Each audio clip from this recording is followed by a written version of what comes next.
Welcome, everyone, and thank you for joining our webinar today, Navigating Cyber Insurance in the Boardroom.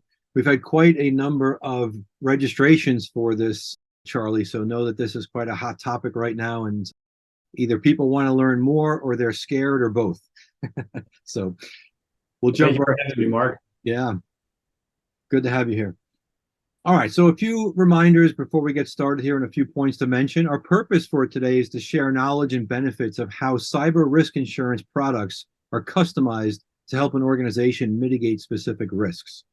Feel free to write your questions in the Q&A section. Our goal is always to answer all questions at the close of the presentation. Otherwise, we'll follow up with you via email afterwards. The question always comes up also regarding the materials. Yes, the entire webinar is being recorded and you will receive a link via email shortly. This link will also include the ability to view and download the presentation deck in its own separate file. For those joining today with their IBDC.D certifications, they will receive 1 CPE credit by attending today. Please follow the proper CPE submission guidelines. Thank you. All right, let's do a great introduction for you, Charlie. We've known each other for some years now, and you probably look fairly familiar to those that have been through the IBDC.D program because you also have an awesome webinar video included in that course talking about D&O, Director and Officer Insurance. So pleasure to have you with us today. Thanks, Mark. It's a pleasure to be with you. So much fun to do this again. That's so great. Let me make sure I do a proper introduction for what you're focused on. So you are the CEO of GST Specialty, a registered surplus insurance broker consulting on cybersecurity and cyber insurance for the benefits of clients and retail insurance agents. The next bullet item I fully appreciate. You hold a cybersecurity analyst certificate, and I see how you're taking this role in the insurance realm very seriously if you're getting technical certifications as well to truly understand what's happening out there today and how to properly cover your clients. And as I mentioned a moment ago, you're also an expert in D&O insurance and IDL, Independent Director Liability Insurance. So once again, Charlie, great to have you with us today. So many people have commented on this particular topic and the importance of it. So we'll have a pretty good turnout today. Fantastic. You got it. I am your host today, Mark Pfister, all things boards, governance and strategy experts. Many of you are aware of my book, Across the Board. And also the creator, and I run the International Board Director Competency Designation Program, a globally recognized board director education and certification program. Welcome, everybody, today.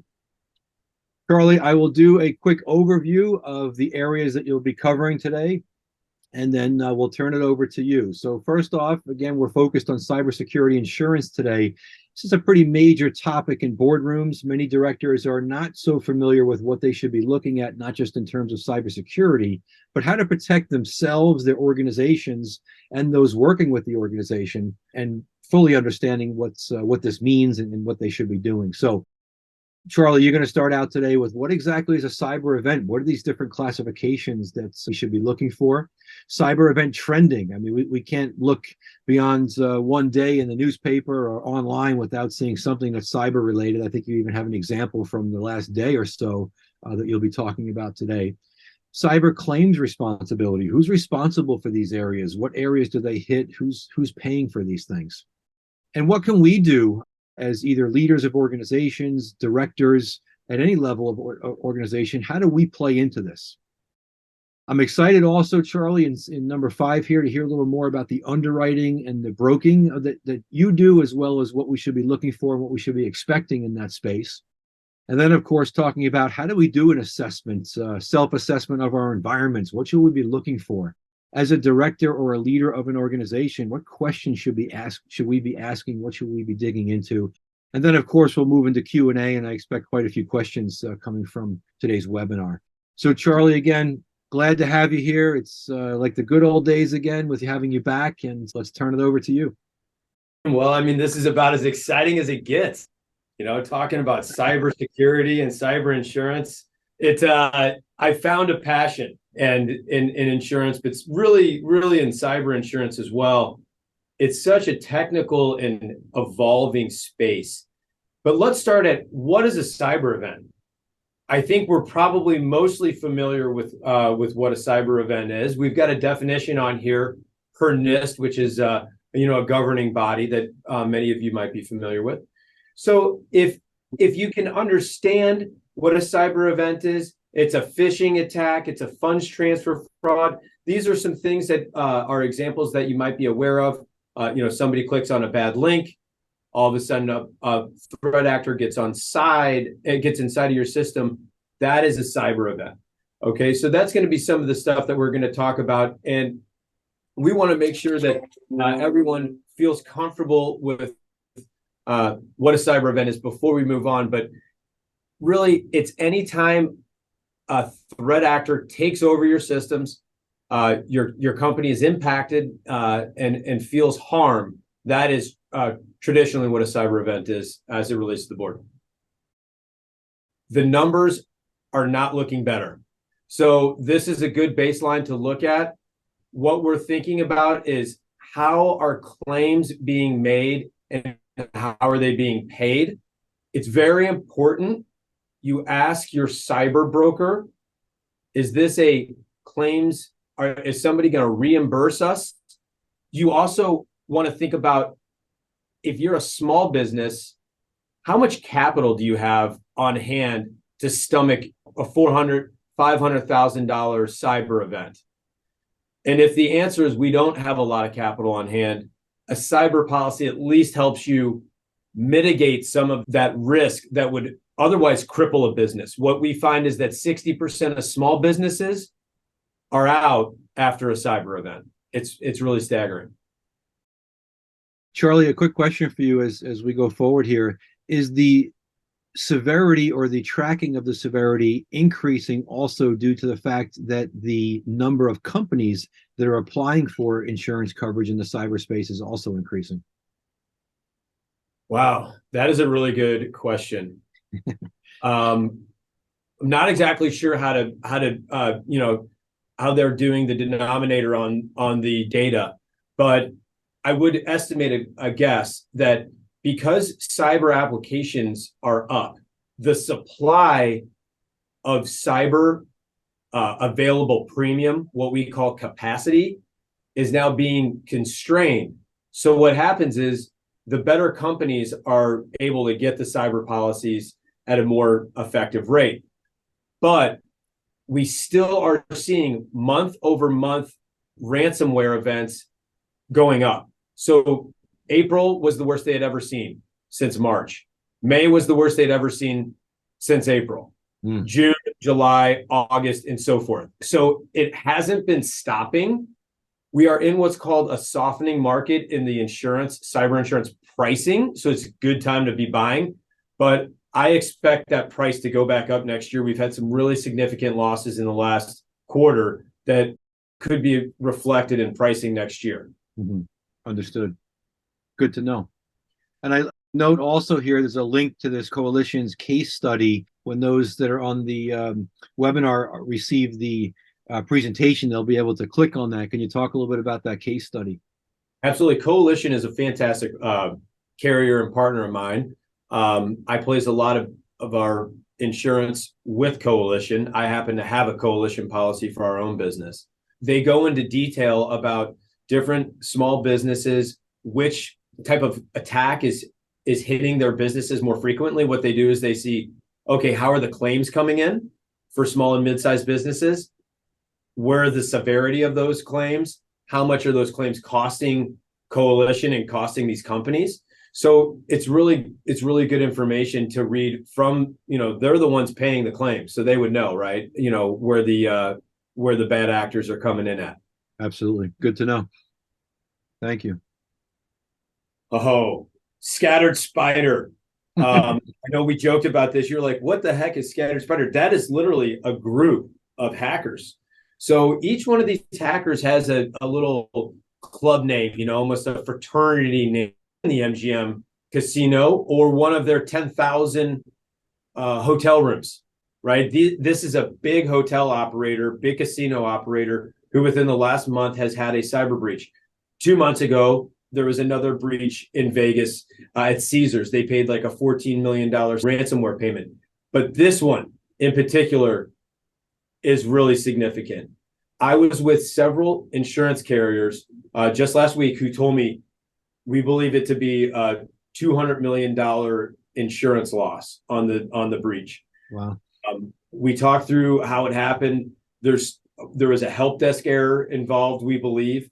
We also believe that there was some legacy Microsoft Enterprise software that wasn't taken down appropriately, wasn't put behind the appropriate VPN for access and was still left exposed, which may have allowed the threat actor to move laterally. So really unfortunate situation for MGM, really unfortunate situation for the insurance carriers who are, I was with one, they said, yeah, we were on the $160 to $170 million layer. We felt really good about the position that we were in and we got wiped out. So this stuff is occurring. Fortunately for MGM, they did have a big tower.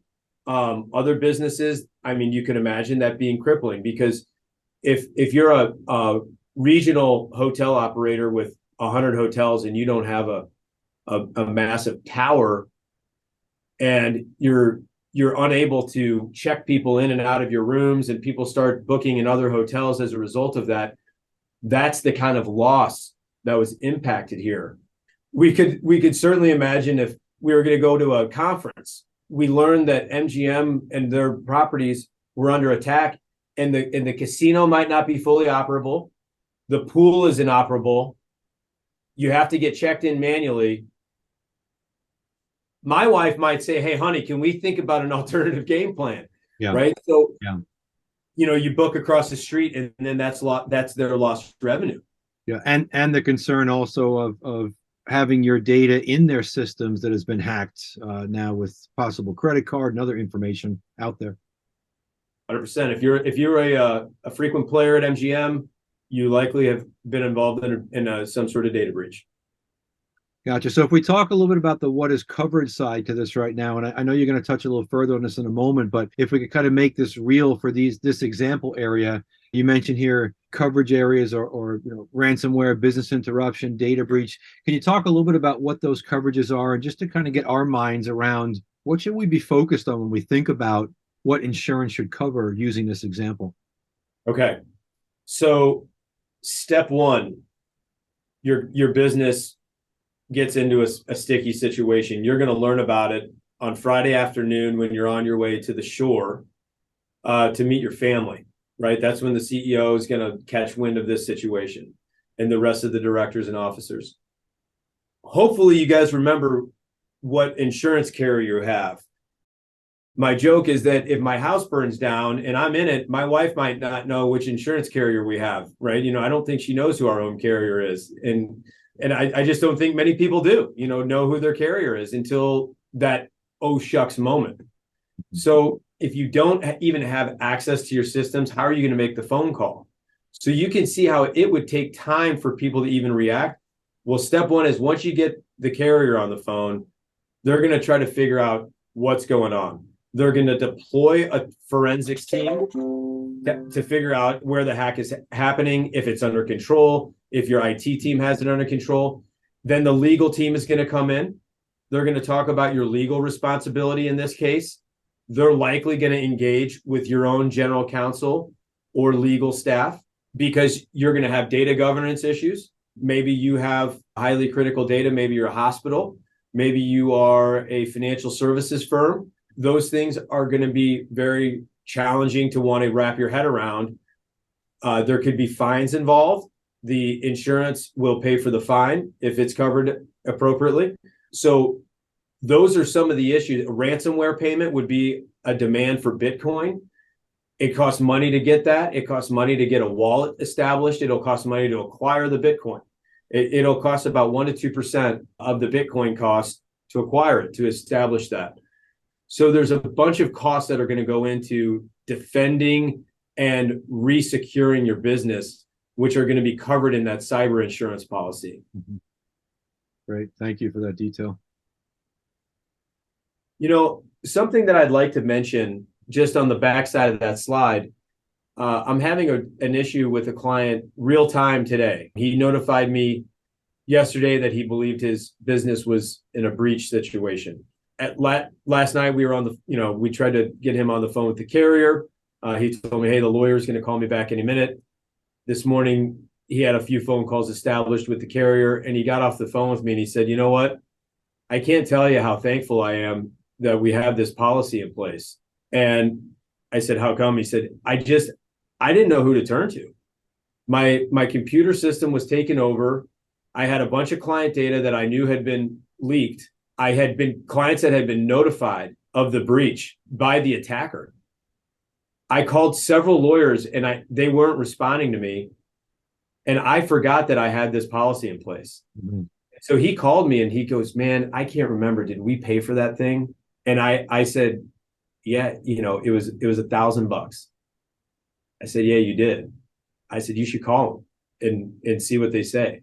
And so he's in the middle of a situation, a small business, small little operator, didn't know who to turn to. These folks are coaching him through it on both the legal and the data forensic side, which I think would have been hard for him to stomach both of those kind of costs as a small business owner. Yeah, or to put all the pieces together at that point when the crisis has already started. Correct, because you're not going to go to a data forensics lawyer who's going to be a specialist in this right away. That's going to be like a month later if you're doing this on your own. Yeah, understood. Okay. So, Mark, I laughed because, you said, is there really 3 answers here, 3 choices? Isn't it just 2? And I said, well, I believe some people do put their head in the sand, as maybe my dad would say, and just act like nothing's happening out there, right? So we estimate 10% of small businesses have a cyber insurance policy. We believe that it's more like 17% of middle market companies have a cyber policy. So there's a lot of room for improvement on number 1, to act like we can just go without having a policy. This is now the second largest cat risk on a cyber carrier's balance sheet. Think about all the catastrophic risk that a carrier like a Beasley has, all the hurricane risk. Cyber's number 2. So they're noticing that how much catastrophic risk like these MGM events can happen. So we know that these things are going to continue to persist. The answer number 1 of just acting like we shouldn't do anything about it is not a good answer. It's not a good D&O answer. When this occurs, it's not good as a board member. I know that there's a lot of board members on this call to say, gosh, I didn't read anything about any of those cyber events. That's not going to be looked upon right now very well. I think step 1 is make sure you're having these conversations in the boardroom. If we can't get in cyber insurance, that's very, very bad. I hear that often. Well, we're told we can't get cyber insurance. Call me. Let me help talk you through what you need to do to get that. Because the answer from a broker of we can't get cyber insurance, I've heard it from the biggest brokers on the planet that just didn't take the time to say, you need to deploy MFA. Here's how you do it. You need to do these 3 other critical things. You should take these things offline. That is an easy way. You're a sitting duck.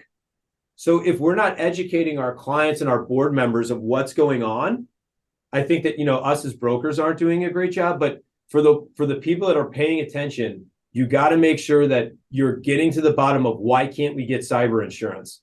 Because that should keep you up at night as a director. I would think also, Charlie, that list of why you're being told you can't get cyber insurance is quite an important list to work your way down and correct those areas pretty quickly. That's a free service. Yeah. We do that for free. That's no big deal. We do an underwriting analysis without going into a long sales pitch, and I'm sure other brokers are doing it similarly. For the folks that specialize in this, we would do a free analysis, tell people what you have going on, either work with your MSP, your managed service provider, or your internal IT staff to help them prioritize. Generally, the CISO loves us. They're like, man, we've been telling the CEO and CFO for 2 years we need to do that. What will happen is there will be an event, there will be a small event or a large event that occurs. And now all of a sudden the CEO is awake and he's on these phone calls with me. And he goes, wait a second, you're telling me that we've got an open RDP port. He's like, I don't know what that means, but that doesn't sound good. And so then we explain to him on the phone what it means, and we get a cybersecurity person on the phone with his cybersecurity person, and we come to a realistic conclusion for their business problem. It won't be because they just want to have it open and let bad actors in. It'll be because their consultant who handles their accounting internationally accesses something through a particular server port, and they don't have a certain level of MFA deployed on that certain port. So, okay, so let's fix that. And so I think that those are things that we can work towards as a board, just to, those are really critical pillars to fix to make sure that our company's safe. We want to fix them and then insure them. Understood. Great advice. Underwriting, for most people that, are on the board that have been a part of this process, this will look familiar. We got an application. The CISO fills out the application, the MSP, and the CFO. It's usually a joint effort because it's a very technical application. Most non-technical people would really struggle with the questions. An external scan is provided to a carrier.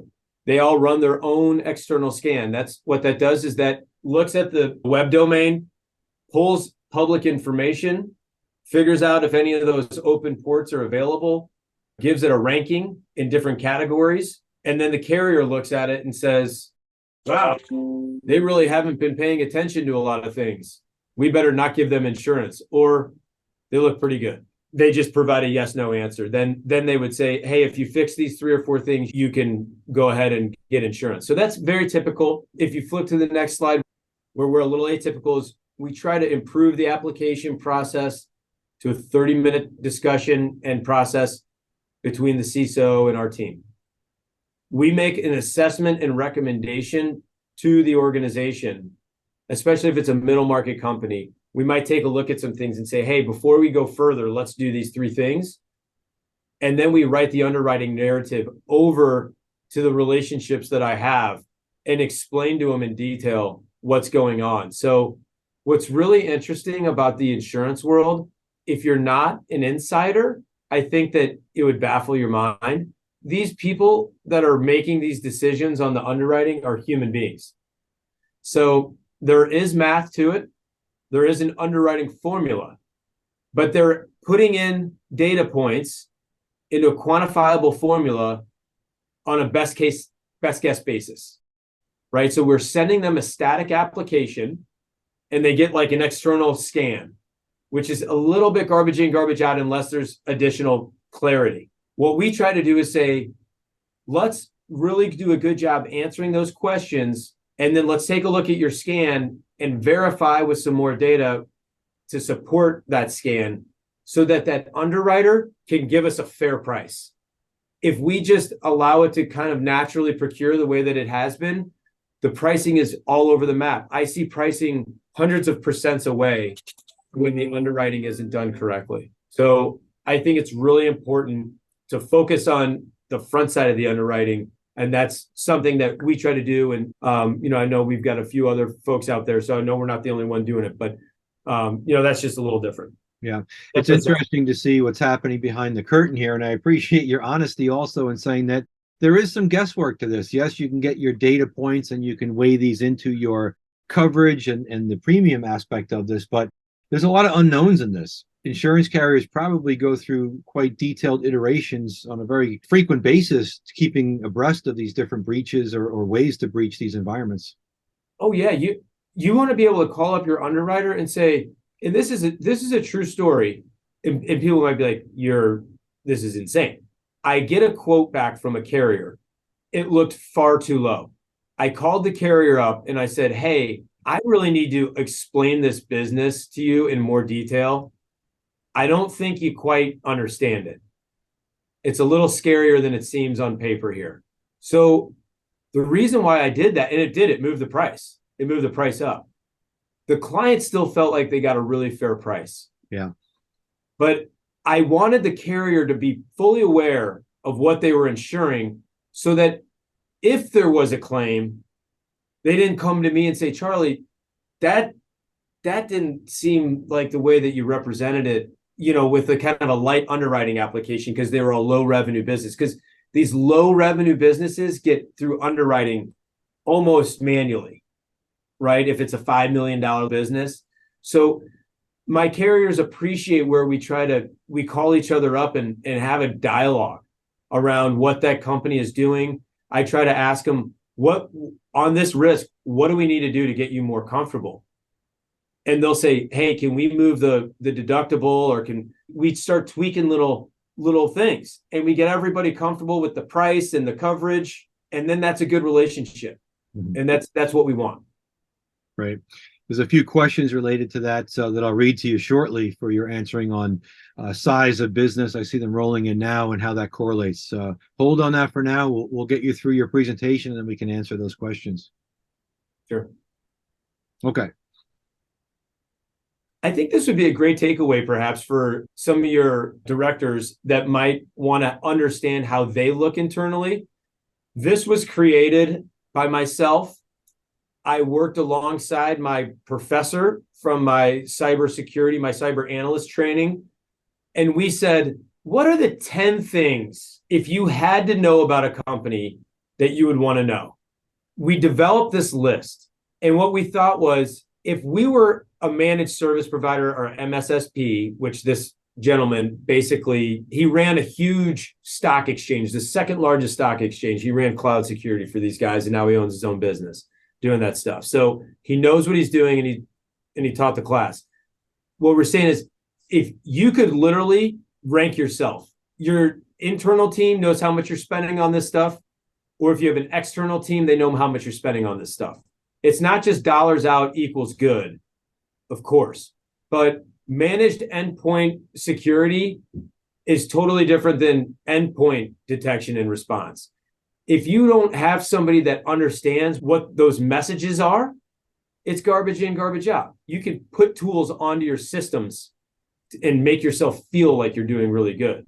If you've deployed SentinelOne at a very low level, are you really doing your business justice just because you're paying for SentinelOne? So this is a really cool way for you to take this back to your team and figure out, where do we stand?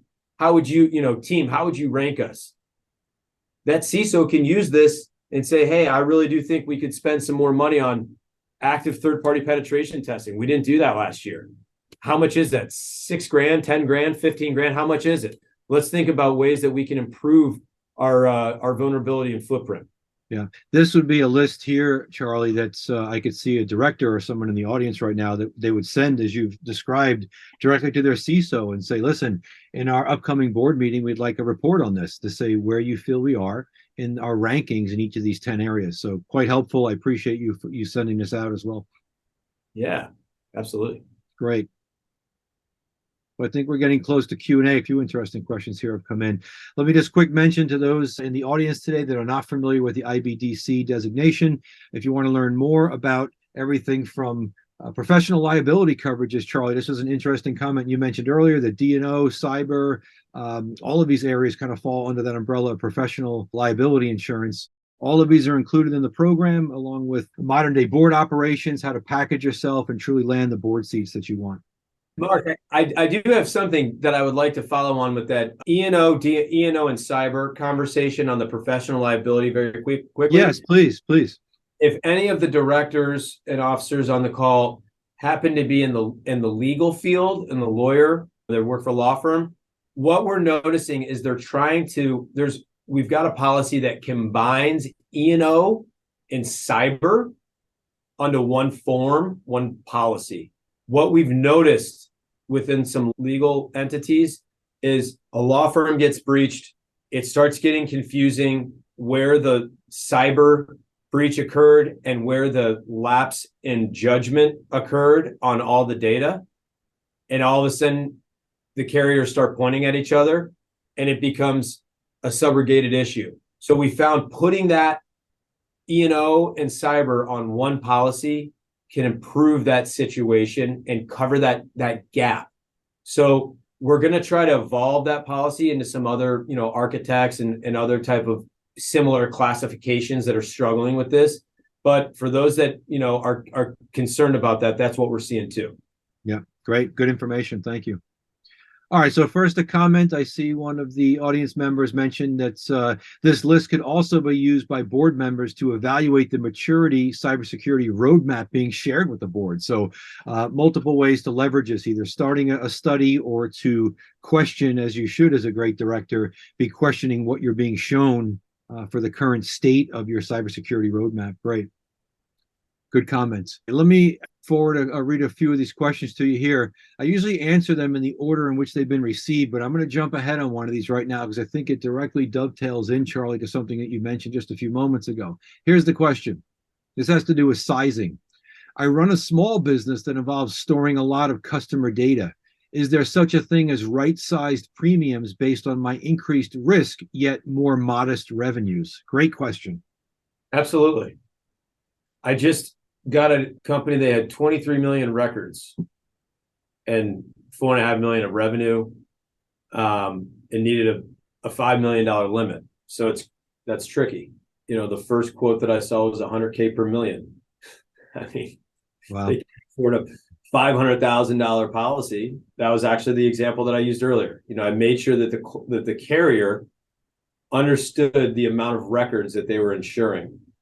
We then took a look at the limits, and we had to make some adjustments where to get the carrier comfortable and to get the client comfortable. In this particular instance, the client is taking cybersecurity incredibly seriously. They're taking data segmentation very seriously, trying to air gap stuff, take stuff offline, put it in cold storage. So they know if their business ransacked on the data side, they could be out of business. Mm-hmm. Mm-hmm. So that is their first and foremost. They're telling me, we got it. We know we're out of business if we get cracked. So we don't need to insure some of our own liability. We're trying to insure third-party liability because we're getting deals with hospital groups. So hospitals want to see that we have a $5 or $10 million limit. How do I get a $5 or $10 million limit when I only have $4 million of revenue and I have all this data? So we were able to kind of massage it around and find a good outcome for the client. It was a really good outcome. Mm-hmm. Great. All right, another question for you, Charlie. Should an assessment be done by an internal team or external team, possibly a joint effort? Great question. This will also dovetail on the initial question that you read with, on the assessment for the board, because I wanted to make a follow-on comment. A third-party assessment is almost a no-brainer, because you wouldn't want the people that are running security scoring themselves. It just doesn't make sense. So an external scan, third-party scan, is going to be able to help you identify if the team that you're working with. So if you have a CISO, he should want an external scan. He should be saying, yeah, I want the 10 grand for that thing to figure out how we're doing. And if we need to make adjustments, because they all know they need to make adjustments. Yeah. This is not fix it once, it's fixed forever, right? Yeah, I couldn't imagine also an insurance carrier relying on the internal information supplied for a policy that they're going to write. So yeah, well, I mean, that's what we're doing right now, though. We're saying, hey, before it was the CEO and CFO filling out these applications. Do you have your information air gapped? And they're like, yes. Do you have EDR deployed? Yes. But that's being tested now, correct, for accuracy? Well, now it's saying on an attestation, do you have this? And then when the claims would come in and they're like, but you didn't have it, but you signed that you had it. And they're like, oh, I didn't know what it was. Right? So now it's like, that game's over. There's been lawsuits. It's been supported in court. You can't sign a cyber application and say you didn't understand the question and have the coverage. Because this is a great point for CISOs on this particular webinar, to know that there's a great liability there in making claims that may be close to true or untrue on these applications and what the ramifications of that are. That's right. And so the really good CISOs like working in conjunction, because if they're doing a great job, they want to highlight what they're doing. Mm-hmm.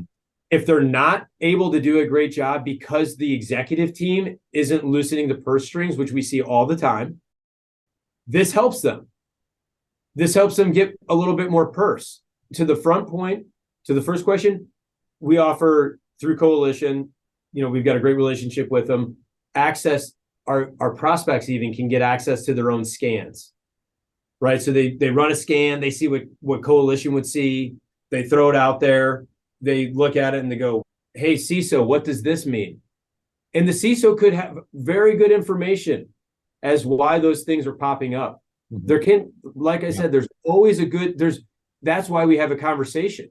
This is what we're seeing, right? So without a conversation, we have to assume that it's bad. Yeah. All right. We got about 3-4 minutes left here.